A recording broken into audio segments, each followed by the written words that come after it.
പിണറായി സർക്കാരിൻ്റെ 4ാം വാർഷിക ആഘോഷം CPM-ഉം LDF-ഉം സംസ്ഥാന സർക്കാരും ആർഭാടപൂർവം ആഘോഷിക്കുകയുണ്ടായി. 100 ദിവസമായി സമരം ചെയ്യുന്ന ആശാ വർക്കർമാർക്ക് 100 രൂപ പോലും കൂട്ടിക്കൊടുക്കാൻ പണമില്ലാത്ത സർക്കാർ 100 കോടിയിലധികം രൂപ ചെലവഴിച്ചാണ് സംസ്ഥാന സർക്കാരിൻ്റെ 4ാം വാർഷികം ആർഭാടപൂർവ്വം ദൂർത്തടിച്ച് ആഘോഷിക്കുന്നത്. ഈ പിണറായി സർക്കാരിൻ്റെ 4ാം വാർഷിക ആഘോഷം ദേശീയ ജനാധിപത്യ സഖ്യത്തെ മാത്രമല്ല കേരളത്തിലെ ബഹുഭൂരിപക്ഷം ജനങ്ങളെയും ആശ്ചര്യപ്പെടുത്തുകയുണ്ടായി, അത്ഭുതപ്പെടുത്തുകയുണ്ടായി. എന്താണ് ആഘോഷിക്കാനുള്ളത് എന്നതാണ് എല്ലാ ജനങ്ങളും ചിന്തിക്കുന്നത്. കാരണം കഴിഞ്ഞ 2016 ശേഷം സംസ്ഥാനത്ത് നിരവധി ദുരന്തങ്ങൾ ഉണ്ടായിട്ടുണ്ട്. അത് ഓഖി ദുരന്തമാവാം, നിപ്പയാവാം, പ്രളയമാവാം, അതേപോലെ തന്നെ കൊറോണയാവാം, ഏറ്റവും ഒടുവിൽ മുണ്ടക്കൈ ചൂരൽമല ദുരന്തം, അങ്ങനെ നിരവധി ദുരന്തങ്ങൾ ഉണ്ടായിട്ടുണ്ട്.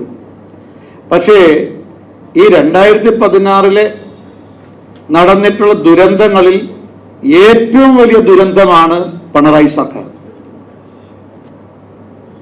എല്ലാ ദുരന്തങ്ങളിലും വലിയ ആഘാതം കേരളത്തിൽ ഉണ്ടാക്കിയിട്ടുണ്ട്. എന്നാൽ പിണറായി സർക്കാർ ഉണ്ടാക്കിയ ആഘാതം, കേരളത്തിലുണ്ടാക്കിയ ആഘാതം പോലെ മറ്റൊരു ഇത്രമാത്രം ആഘാതം ഉണ്ടായിട്ടില്ല. അതുകൊണ്ട് 2016 ശേഷം കേരളം നേരിട്ട ഏറ്റവും വലിയ ദുരന്തമാണ്, മഹാദുരന്തമാണ് പിണറായി സർക്കാർ, പിണറായി ഭരണം എന്നുള്ളത് സത്യമാണ്. സാധാരണ ആരും ആഘോഷിക്കാറില്ല, ദുരന്താരവും ആഘോഷിക്കാറില്ല. ദുരന്തം ആവർത്തിക്കാതിരിക്കാനോ പ്രതിമുതുക്കലുണ്ടാവാം. ഇപ്പം ഹിരോഷിമ നാഗസാക്കി ദുരന്തം, അതിന്റെ ഓർമ്മദിനം ആചരിക്കാറുണ്ട്. ഇനിയൊരു ഹിരോഷിമ നാഗസാക്കി ആവർത്തിക്കാതിരിക്കാനുള്ള പ്രതിജ്ഞയാണ്. സത്യത്തിൽ ദുഃഖാചരണമാണ് നടത്താറ്. അതുകൊണ്ട് ഈ പിണറായി സർക്കാരിന്റെ 4 വർഷം പൂർത്തിയാകുന്ന ഈ അവസരത്തിൽ ഈ മഹാദുരന്തം കേരളത്തിൽ ആവർത്തിക്കാതിരിക്കാനുള്ള പ്രതിജ്ഞയാണ് ഉണ്ടാകേണ്ടത്.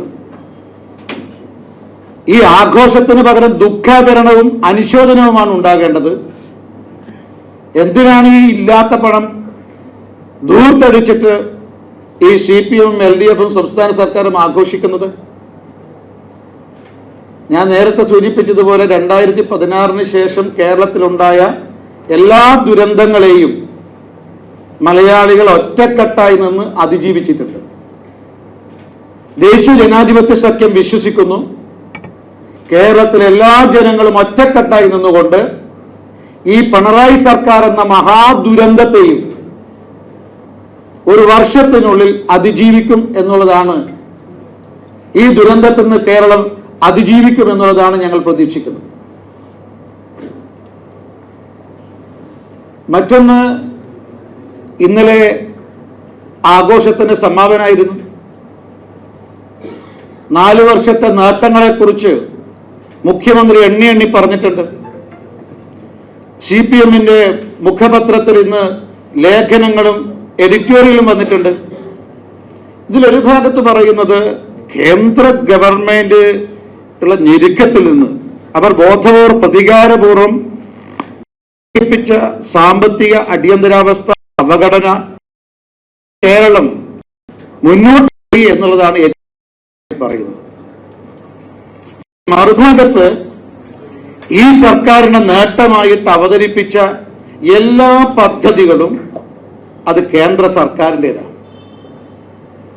ഈ ഞങ്ങള് CPM-ന്റെ മുഖപത്രത്തിൽ വന്നിട്ടുള്ള എഡിറ്റോറിയൽ ആദ്യത്തെ പദ്ധതി പറയുന്നത് ദേശീയപാതയാണ്, രണ്ടാമത് പറയുന്നത് പൈപ്പ് ലൈനാണ്, മൂന്നാമത് പറയുന്നത് കൊച്ചി ബാംഗ്ലൂർ വ്യവസായ ഇടനാഴിയാണ്. അങ്ങനെ ഓരോ പദ്ധതികൾ, അതായത് ഈ ഗവൺമെന്റിന്റെ നേട്ടമായി അവതരിപ്പിച്ച എല്ലാ പദ്ധതികളും നരേന്ദ്രമോദി സർക്കാരിൻ്റെ പദ്ധതികളാണ്. ഞങ്ങൾ മുഖ്യമന്ത്രിയുടെ 80ാം പിറന്നാളാണ് ഇന്ന് ആഘോഷിക്കുന്നതെന്ന് അറിഞ്ഞത്. ഏതായാലും ഈ 80ാം പിറന്നാളിൽ സത്യം പറഞ്ഞതിൽ ഞങ്ങൾ മുഖ്യമന്ത്രിയെ അഭിനന്ദിക്കുകയാണ്. എന്താ അറിയോ, ഇതുവരെ ദേശീയപാത അത് ഞങ്ങളുടേതാണെന്നാണ് മുഖ്യമന്ത്രിയും മരുമകനും ചട്ടിത്തൊപ്പി ധരിച്ചിട്ട് നിർമ്മാണം നടക്കുന്ന ദേശീയപാതയിലൂടെ അങ്ങോട്ടും ഇങ്ങോട്ടും നടക്കാറുണ്ടായിരുന്നു. അതിൻ്റെ റീൽ സാമൂഹ്യ മാധ്യമങ്ങളിൽ കൊടുക്കാറുണ്ടായിരുന്നു. പക്ഷേ മുഖ്യമന്ത്രി ഇപ്പോൾ പറഞ്ഞിരിക്കുന്നത് ദേശീയപാത അത് ആ മുതൽ ഛ വരെ കേന്ദ്ര ഗവൺമെൻറ്റിൻ്റെതാണ്. അതുകൊണ്ട് ചില സ്ഥലത്ത് ഇടിച്ചിലുണ്ടായിട്ടുണ്ട്, അതെല്ലാം കേന്ദ്രത്തോടാണ് ചോദിക്കേണ്ടത്. ഏതായാലും ഈ കാസർഗോഡ് മുതൽ നമ്മുടെ കേരളത്തിൻ്റെ തിരുവനന്തപുരം വരെ നീണ്ടു നിൽക്കുന്ന ദേശീയപാത അത് കേരളത്തിൻ്റെതല്ല, കേന്ദ്രത്തിൻ്റെതാണ്, കേന്ദ്ര പദ്ധതിയാണെന്ന് സത്യസന്ധമായിട്ടുള്ള അഭിപ്രായം രേഖപ്പെടുത്തിയ മുഖ്യമന്ത്രിയെ ഞങ്ങൾ ഈ അവസാന സമയത്തെങ്കിലും സത്യം വെളിപ്പെടുത്തിയ മുഖ്യമന്ത്രിയെ ഞങ്ങൾ അഭിനന്ദിക്കുകയാണ്. പക്ഷേ മരുമകൻ പറയുന്നത് ആ ഇടിഞ്ഞിട്ടുള്ള ഭാഗം കേന്ദ്രത്തിൻ്റെതും ഇടിയാത്ത ദേശീയപാതയുടെ ഭാഗം കേരളത്തിൻ്റെതുമാണ്. പരിഹാസ്യമാണ് ഈ കേന്ദ്ര പദ്ധതി. ഇപ്പം ഇന്ന് MP ഗോവിന്ദൻ മാഷയുടെ ഒരു പ്രസ്താവനയുണ്ട്.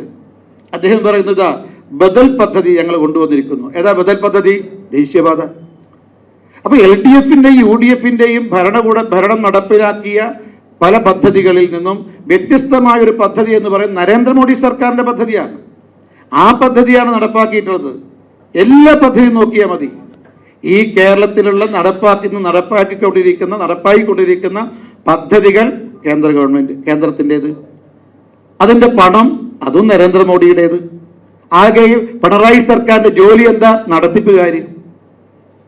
അപ്പം ജനങ്ങൾ ചോദിക്കാൻ തുടങ്ങിയിട്ടുണ്ട്, പദ്ധതിയും കേന്ദ്രം നരേന്ദ്രമോദി, പണവും മോഡിയുടേത്. അപ്പം നടത്താനൊരു സർക്കാരും നരേന്ദ്രമോദിയോട്ട് അടുപ്പമുള്ള നരേന്ദ്രമോദിയുടെ പാർട്ടിയും മുന്നണിയും ആയിക്കൂടെ എന്നുള്ള ചോദ്യം ഇപ്പം കേരളത്തിലെ ജനങ്ങൾക്കിടയിൽ ഇവ ഉയർന്നു വരുന്നുണ്ട്. അത് വേറെ കാര്യം. പക്ഷേ ഞാൻ പറയുന്നത്, നേട്ടമായിട്ട് ഈ ഗവൺമെന്റ് അവതരിപ്പിക്കുന്ന മുഴുവൻ പദ്ധതികളും കേന്ദ്ര സർക്കാരിൻ്റെതാണ്. ഈ സർക്കാരിൻ്റെതായിട്ടുള്ള പദ്ധതികൾ വട്ടപൂജ്യ.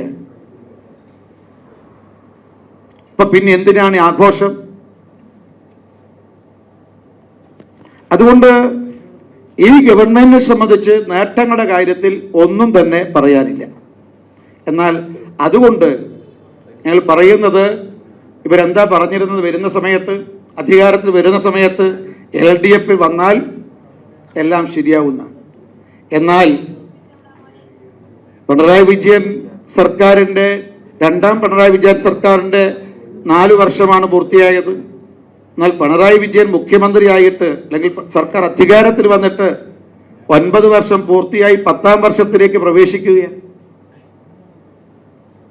ഇപ്പൊ 10ാം വർഷത്തിലെ ഒരു പതിറ്റാണ്ടിലേക്ക് എത്തുകയാണ്.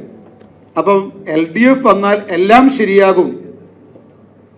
എന്നാൽ ഒന്നും ശരിയാകാത്ത പതിറ്റാണ്ടാണ് ഈ പിണറായി സർക്കാരിൻ്റെ കാലം. പിണറായി LDF വന്നാൽ എല്ലാം ശരിയാകുമെന്ന് പറഞ്ഞു, ഒന്നും ശരിയാകാത്ത പതിറ്റാണ്ട്. അതാണ് ഞങ്ങൾ പിണറായി വിജയൻ സർക്കാരിനെ കുറിച്ച് വിശേഷിപ്പിക്കുന്നത്. അതിനോടൊപ്പം ഒന്നുകൂടി ഞങ്ങൾ ഈ പിണറായി സർക്കാരിൻ്റെ, കേരളത്തെ സർവനാശത്തിലേക്ക് നയിച്ച പിണറായി സർക്കാരിനെതിരെ ഞങ്ങൾ 1 വർഷം നീണ്ടു നിൽക്കുന്ന പ്രക്ഷോഭത്തിനാണ് ദേശീയ ജനാധിപത്യ സഖ്യം NDA രൂപം നൽകിയിട്ടുള്ളത്. ഒരു ദിവസത്തേതല്ല. UDF ഒരു ദിവസത്തെ പ്രതിഷേധമാണ് പ്രകടിപ്പിക്കുന്നത്. ഞങ്ങൾ 10ാം വർഷത്തിലേക്ക് കടക്കുന്ന സംസ്ഥാനത്തെ സർവനാശത്തിലേക്ക് നയിച്ചിട്ടുള്ള പിണറായി സർക്കാരിനെതിരെ 1 വർഷം നീണ്ടു നിൽക്കുന്ന പ്രക്ഷോഭത്തിനാണ് ഞങ്ങൾ നേതൃത്വം നൽകുന്നത്. ഈ 1 വർഷം നീണ്ടു നിൽക്കുന്ന പ്രക്ഷോഭത്തിൽ ഞങ്ങൾ ഉയർത്തുന്ന ഒരു പ്രധാന മുദ്രാവാക്യം കേരളം വീണ പതിറ്റാണ്ട് എന്നുള്ളതാണ്. ഈ 10ാം വർഷത്തിലേക്ക് പ്രവേശിച്ചിട്ടുള്ള പിണറായി സർക്കാരിനെതിരെ ഞങ്ങൾ വരുന്ന ഒരു വർഷം നടത്താൻ പോകുന്ന പ്രക്ഷോഭത്തിൽ ഉയർത്തുന്ന മുദ്രാവാക്യം കേരളം വീണ പതിറ്റാണ്ട് എന്നുള്ളതാണ്. അതിൻ്റെ എല്ലാ അർത്ഥവും നിങ്ങൾക്ക് മനസ്സിലാക്കാൻ സാധിക്കുമെന്നുള്ളതാണ് പ്രതീക്ഷിക്കുന്നത്. കാരണം ഈ ഗവൺമെന്റിന്റെ 10 വർഷത്തിലേക്ക് 10ാം വർഷത്തിലേക്ക് പ്രവേശിക്കുന്ന ഈ ഗവൺമെന്റിന്റെ ഗുണഭോക്താക്കൾ ആരാണെന്ന് ചോദിച്ചാൽ അത് മകളും മരുമകനും അവരോടൊപ്പം ചേർന്ന് നിൽക്കുന്ന ചിലർ മാത്രമാണ് ഈ സർക്കാരിന്റെ ഗുണഭോക്താക്കൾ എന്ന് പറയുന്നത്.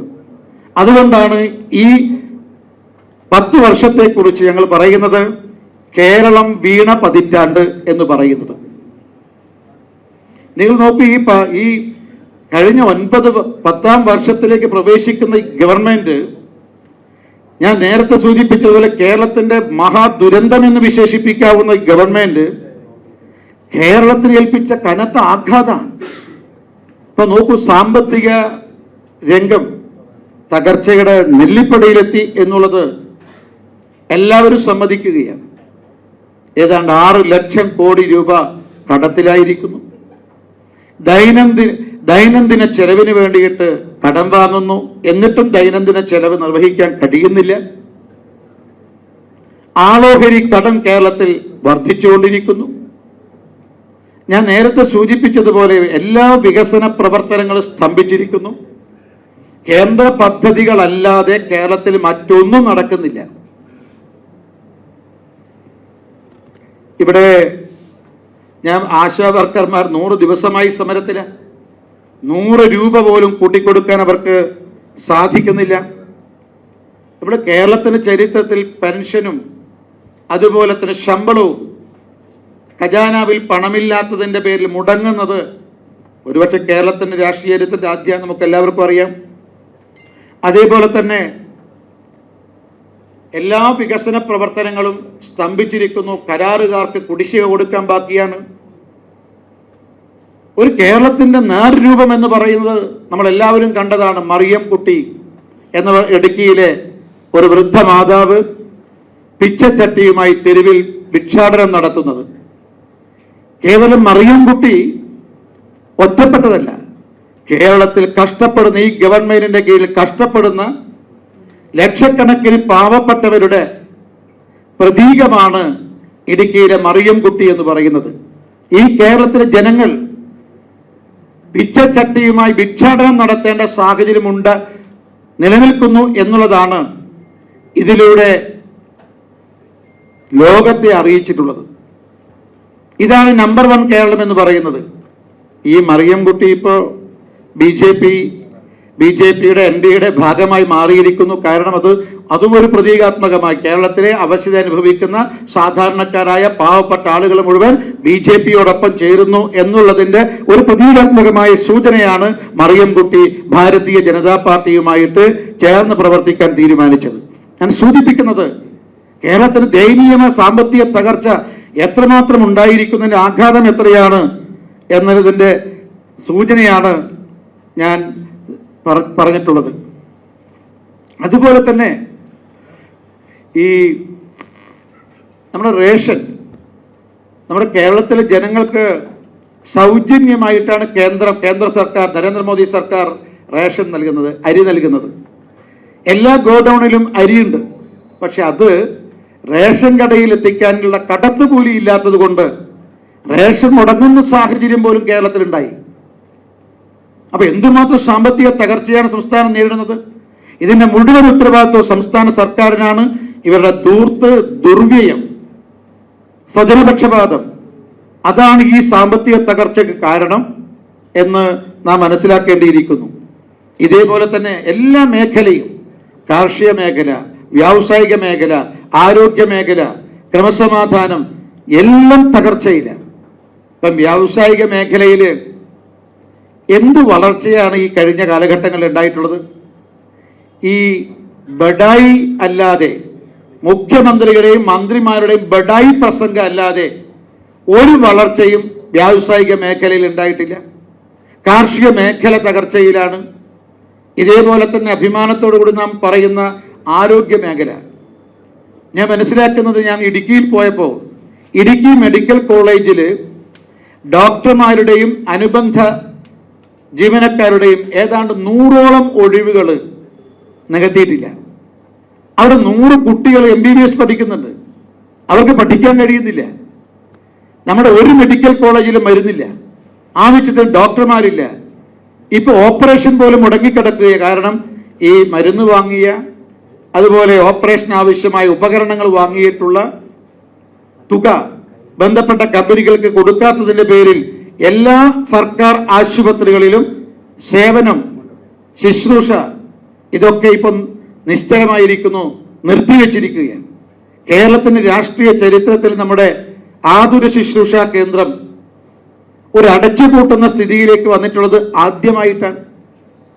ആയുഷ്മാൻ ഭാരത് എന്ന് പറയുന്ന കേന്ദ്ര പദ്ധതി, പാവങ്ങൾക്ക് 5 ലക്ഷം രൂപയുടെ സൗജന്യ ചികിത്സ നൽകുന്ന ആയുഷ്മാൻ ഭാരത് പദ്ധതി ഈ സംസ്ഥാന സർക്കാർ നടപ്പാക്കുന്നില്ല. ഇപ്പൊ 70 വയസ്സ് കഴിഞ്ഞവർക്ക് അവരെയും ഈ പരിധിയിൽ ഉൾപ്പെടുത്തിയിട്ടുണ്ട്. ഈ ആയുഷ്മാൻ ഭാരത് പദ്ധതിയുടെ പരിധിയിൽ കൊണ്ടുവന്നിട്ടുണ്ട്. പക്ഷെ കേരളത്തിൽ ഒന്നും തന്നെ നടക്കുന്നില്ല. കാരണം ഈ പദ്ധതി നടപ്പാക്കിയതിന്റെ പേരിൽ കോടിക്കണക്കിന് രൂപ ആശുപത്രികൾക്ക്, സർക്കാർ ആശുപത്രികൾക്കും സ്വകാര്യ ആശുപത്രികൾക്കും ഗവൺമെന്റ് കൊടുക്കാനുണ്ട്. ഇവർ പണമില്ല എന്നാണ് പറയുന്നത്. അപ്പൊ ആരോഗ്യ മേഖല അട്ടിമറിക്കപ്പെട്ടിരിക്കുന്നു, തകർന്നിരിക്കുന്നു. സൂചിപ്പിച്ചതുപോലെ വ്യാവസായിക കാർഷിക മേഖല തകർന്നിരിക്കുന്നു. ക്രമസമാധാനം, ഒരു 2 അത്ഭുതങ്ങളാണ് ഞങ്ങൾ ജനങ്ങളെ ആശ്ചര്യപ്പെടുത്തുന്ന 2 അത്ഭുതങ്ങൾ, ആശ്ചര്യപ്പെടുത്തിയ 2 സംഭവങ്ങളാണ് കേരളത്തിൽ ഇപ്പോൾ ഉണ്ടായിട്ടുള്ളത്. ഒന്ന് LDF സർക്കാരിന്റെ വാർഷിക ആഘോഷം, മറ്റൊന്ന് ഗുണ്ടകളുടെ സംസ്ഥാന സമ്മേളനം, ഗുണ്ടകളുടെ പിറന്നാൾ ആഘോഷം.